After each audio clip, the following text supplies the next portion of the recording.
Hi, everybody. Welcome to my live interactive channel. It'll take a while for, oh my goodness, look how large my face is. It makes me a little uncomfortable.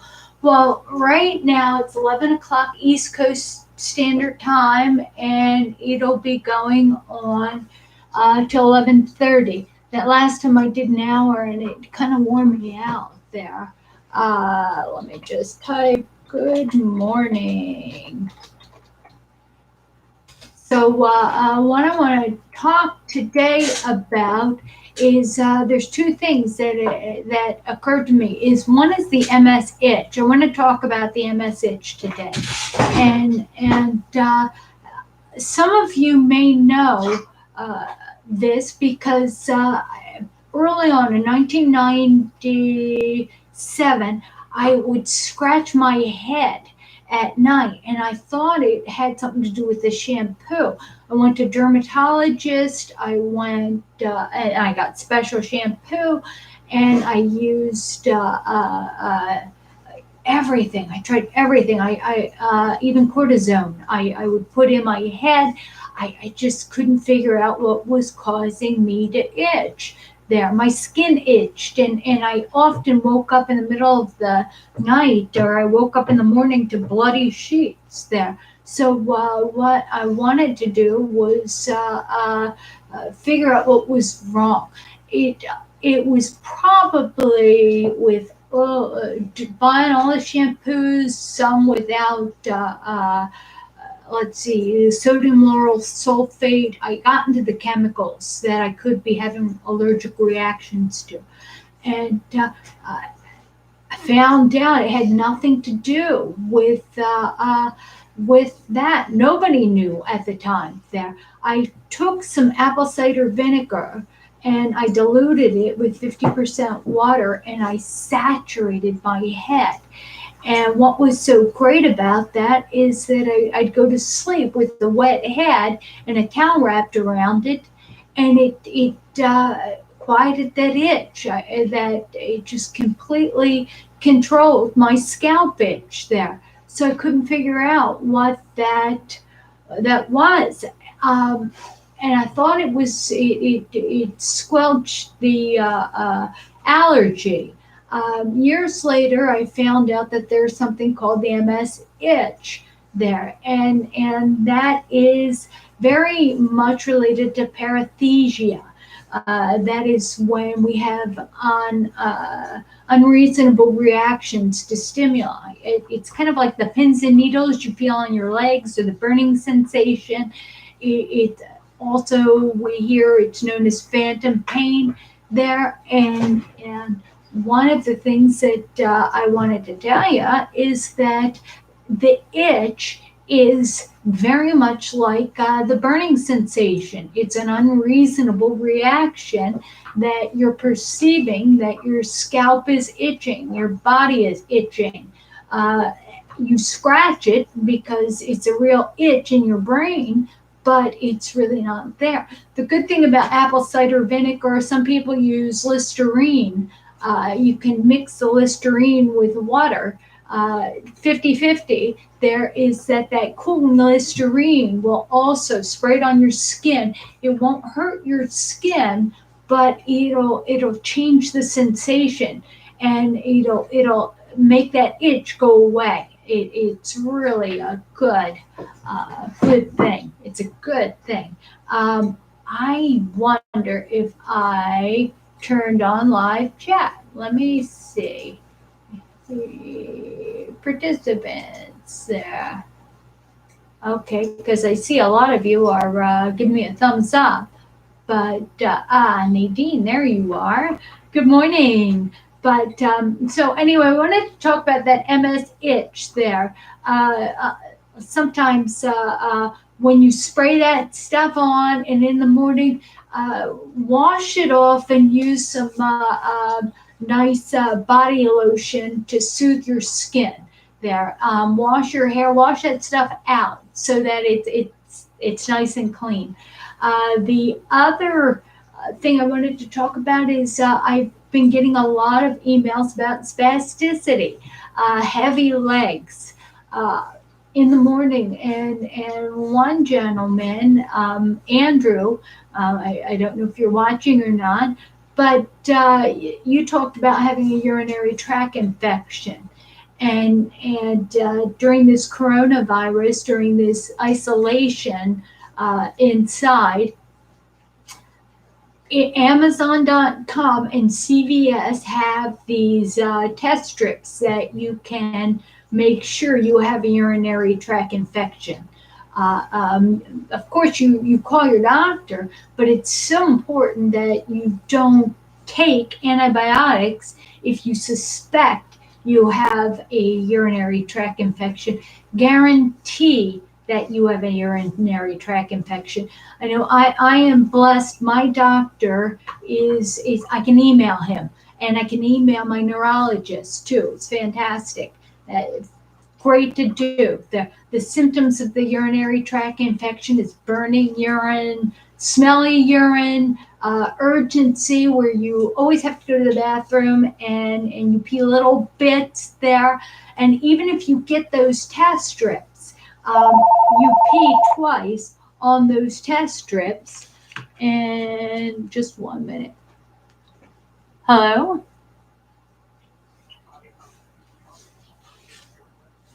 Oh, you are? Okay, we got a caller there. So I'm going to put you on speakerphone. Okay. All right. And who's calling? This is Richard. Hi, Richard. Well, what is your question right now? I was just wondering, is there a usual dosage that they prescribe for baclofen? It's very good question there. Your doctor will tell you the best dosage for you.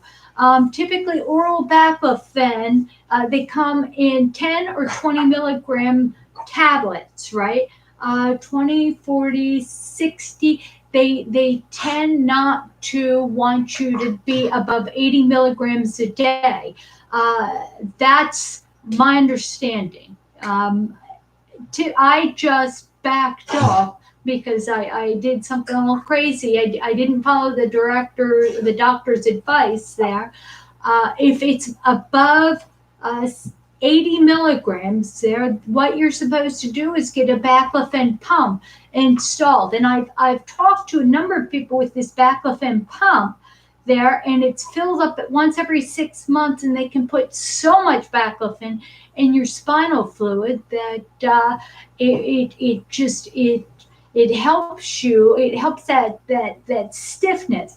Problem is that with that baclofen, it gets rid of the stiffness, but a lot of us don't have muscle strength, and we depend on our spasticity to stand. So it's a catch-22. The more tone you get rid of, the stronger your muscles better be to hold you. So anyway, that answers your question. Orally, it is, again, 80 milligrams is something that they don't want you to go above, but talk to your doctor about the baclofen. Again, I'm not a doctor and I'm not a pharmacist, and you shouldn't be talking about that, but that is, with my experience, I have taken too much, and I've made the mistake. Anyway, did that answer your question, Richard? Yeah, I started out taking 10 milligrams 3 times a day, and then I switched to just at night, 20 milligrams at night. And this morning, about 4 o'clock in the morning, and I got up to go to the bathroom, and my left leg was straight as a board. It wouldn't bend. And so I kind of slid out of the bed, and I had to call somebody to help me get up. But I don't know if I should be taking more baclofen or not. Well, it's important that you call and you talk to your doctor. Unfortunately, baclofen doesn't last all night. You take it when you go to bed, and then you get up in the middle of the night. The half-life of it isn't that much. That's why I can't remember whether it's 4 or 6 hours, but that's why they have you taking it every so often. So, and I know mornings are awful for most of us, because what ends up happening is we take it at night, and then we get up 4 or 5 hours later, go to the bathroom, and we're stiff. We're like a Barbie or Ken doll. We're so spastic, and we're walking on stilts to get to the bathroom there. That's a great question for your doctor. How do you battle that? How do I am not, I don't have the letters behind my name to give you the answer to that question. This is something that you would call your doctor about. I know the catch-22, I feel it too. Typically, if you don't have baclofen when you get out of bed, and it's wearing off, and you get a spasm, what we're supposed to do is stretch. I have a dresser across from my bed. If I lean on the dresser and straighten my legs behind me, they are straight in there, then I can stretch my legs, and they're less likely to stiffen out like a cramp. Stiff. Okay. Will that help? Yep, thanks a lot. All right, thank you for calling, Richard. All right, bye-bye. Bye. But anyway, that's what I wanted to tell you about spasticity. Dealing with spasticity, if your baclofen is not working, then what would be the best is just stop. Instead, I know this in the morning, because I'll sit on the couch and I'll have my cup of coffee, and I'll answer emails there. Then I'll have to go to the bathroom. Then I'll jump up and I'll try to get to the bathroom, but I'll spasm out. And sometimes I lose my balance and I fall back on the couch, and it's all because of spasticity. And I get stiff. You know what? It reminds me when I used to go down the shore, down the ocean. Yeah, you ever have that wave? You're standing on standing right where the breakers come, and the wave comes and it touches your feet, and all of a sudden you get spastic there. So much of that it's like a sudden impulse, makes you lock out there. I know what I've been trying to do is first thing in the morning, open my drawer and pull out my medicine and take a baclofen. But a very good habit to get into is, before you have an emergency, like on the clock, plan standing up and stretching. I went to those of you who watch Stu's News and Views and have gone to these conferences. I've been to so many conferences, but I love Stu, and he's a good guy there. He had a neurologist and a speaker come up, and they talked about, actually it was Jeff Siegel. Jeff Siegel is, he's the fitness guy. He's a personal trainer. He talked about having a clock, an alarm clock. You can set it on your phone. So every time you sit down, every 20 minutes, that alarm clock goes off, and stand up and stretch and stretch. One of the things that I always talk about is stand up and sit down, stand up and sit down. Do that a couple times to get some blood in those legs there. I know there's people who are watching with primary progressive, and it's hard to stand up and sit down. But remember, if you use your wheelchair, use your scooter, use anything, with my walker there. I'm wearing heels, believe it or not, I'm wearing heels. And I walk with a walker there. But guess what? If you've got foot drop, right? Small heels, they're square heels. In fact, I'll show you. I'll show you here. There. So I have foot drop there. So walking, I don't have to pick up that foot that high. Now, I'm not telling you to do that because you can break your leg or your ankle. So, and I'm all crazy there. But I'm wearing this. I'm dressing nicely today. In fact, I'll show you. Let's see. I can't show you.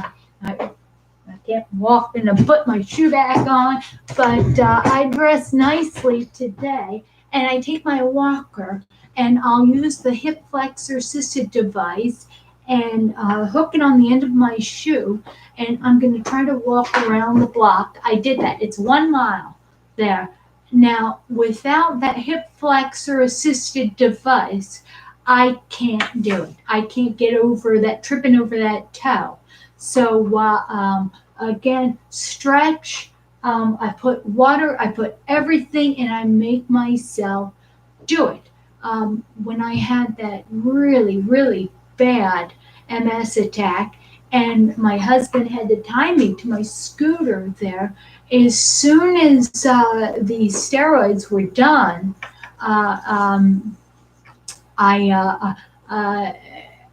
I asked him to take the scooter away, and then I dragged myself to the to the bathroom. I made myself go, and it's so hard. It's so hard. But you know who my hero is Cheryl Watkins Jones. Cheryl runs the MS Frontiers Primary Progressive group, support group. She just, I get tears in my eyes when I think about how awesome she is.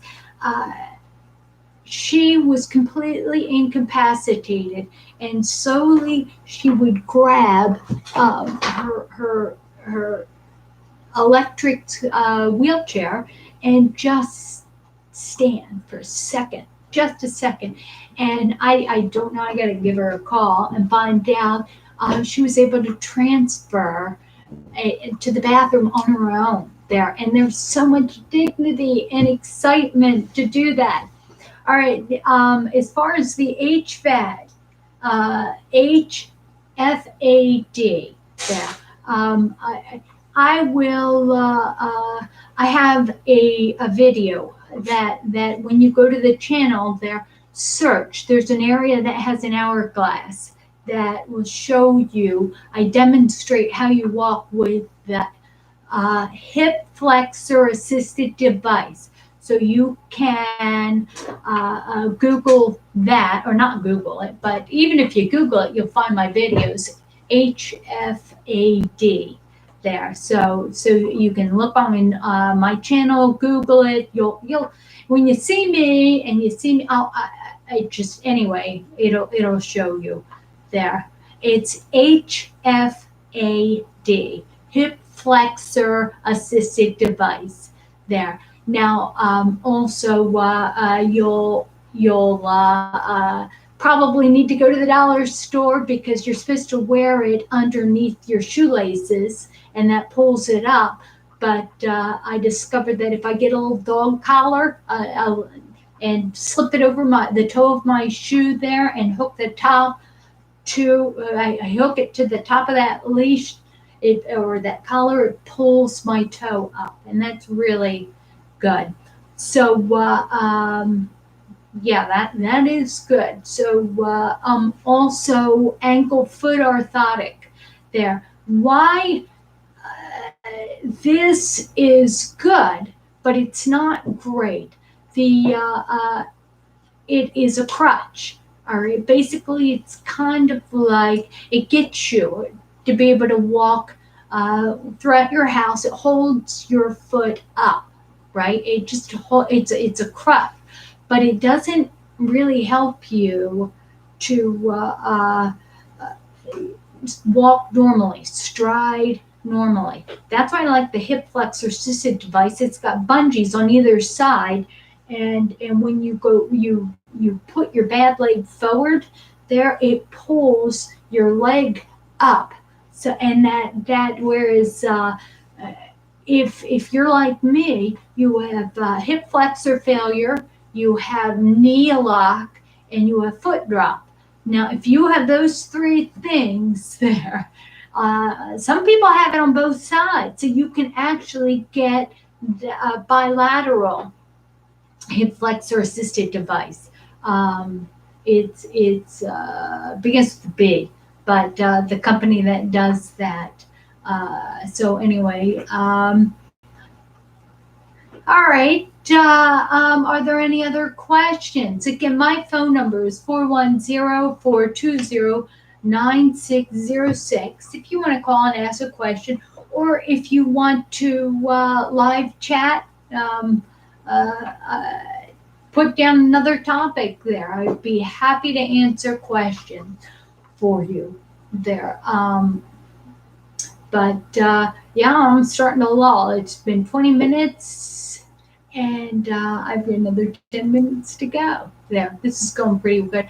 I want to talk a little bit about showering. That takes a lot of energy to shower, and so many of my friends with secondary chronic progressive say it's such a pain in the butt, and very few of us are dirty. If you go out and you get allergens on your hair, if you're out mowing the lawn and stuff, then you should wash. If you sweat, that's different. But if you don't get real dirty, there's no reason to. If you don't get dirty, if there's like I don't sweat, showering is something you do. Maybe once a week. There's no reason to do it every day, right? I have often recommended, I think everybody with MS should have a bidet. And you don't get the fancy bidet, you get the one that's $24 or the cheapest one, and it hooks directly to your toilet. So easy to install. Anybody can install it there. So your hiney's always nice and clean, right? Use a washcloth and get your armpits there. You wash your face every day. I have greasy hair. What happens is, so you don't have to wash your hair every day. If you take baking soda and you dust it in your hair, I fix my hair. Curl it once a week, and you can do that. Anyway, you just don't have to do a bath every day, especially if you have MS. We don't sweat. I mean, we do sometimes, but in the summer, we really, that time is a good time to bathe. But, and at that time, if it's really hot outside, get the hose. Go out and cover yourself with a hose there. And again, if you have baking soda in your hair, that acts as a shampoo. So shampoo with the baking soda. Again, use your deodorant, and every day, if you do that, you only need, especially the winter time, a total scrub down. How germy do we get?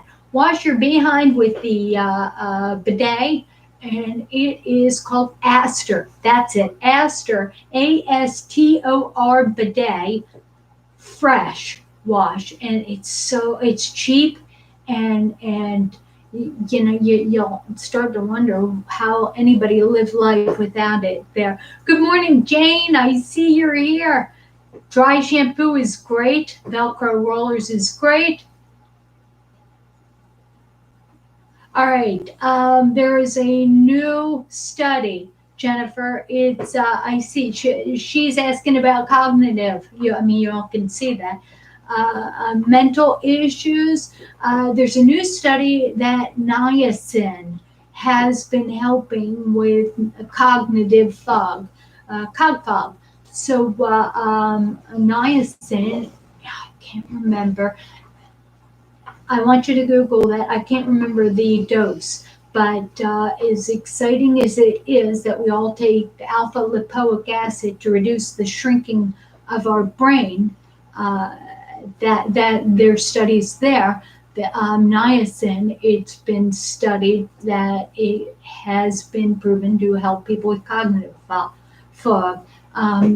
But again, don't take my word. I want you to Google the study. If you're on MS Frontiers, I think I posted medical support. I think I posted the study. I will go ahead and post this study again. So if you're not a member of MS Frontiers medical support, you go ahead and join that. And there's, all of you guys that are posting there have posted wonderful. Y'all help each other. You help me. All right, astrobidet. That the astrobidet hooks up. You know how you've got cold water going into your toilet to make it flush. It I believe it hooks into the existing water line. So I think that line goes into the toilet first. The water line goes into the toilet, and then so it flushes, and then it goes into the bidet. So it will help. Very easy to do. Niacin, again, I don't know what type. Read the study. All I can do is deliver the information there. Do you have any questions for me? Again, a lot of the things I tell you are things that I've learned from you. So, and every time I go to the neurologist, any healthcare provider, I interview them. And I make them mad because my neurologist at Johns Hopkins said enough on that. How are you doing, Dulci? Because I'm always asking information that can help you guys, help us all. All right, let's see. All right, the niacin study information. I see a question. Let's see. Yeah, I'm not going to pull open. I'm gonna be able to do that there. Let's see here. Niacin and MS. Here we go. Vitamin. All right, New Scientist. Vitamin Hope. That's an older article. I don't like older articles there. But anyway, I can Google it and stuff. I just don't want to take some time away from me here. When I've got 3 more minutes to answer your questions. And what I'll do is at the end of the stream there, I'll figure it out. I don't know. I'm doing my best here. Anyway,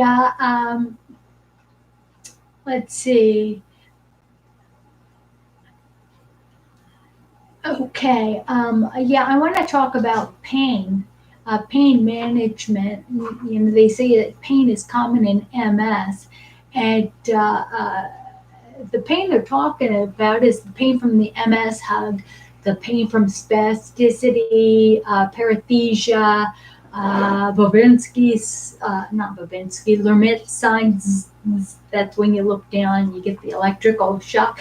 That is listed as pain. It's acute pain. It's when I sit down, sometimes my skin, if I sit down and stand up, it feels like the skin on my legs is ripping apart. They can give you they give you medication that can numb the sensation on that, but there's side effects to the medication there. And I always like to think it's acute.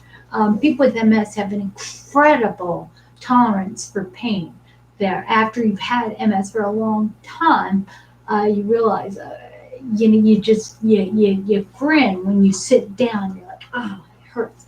But that's it, and sometimes it's better to deal with that pain than the medication. Other times, like the MS hug, it's that muscle contraction, it's very much like it's spasticity. Same thing with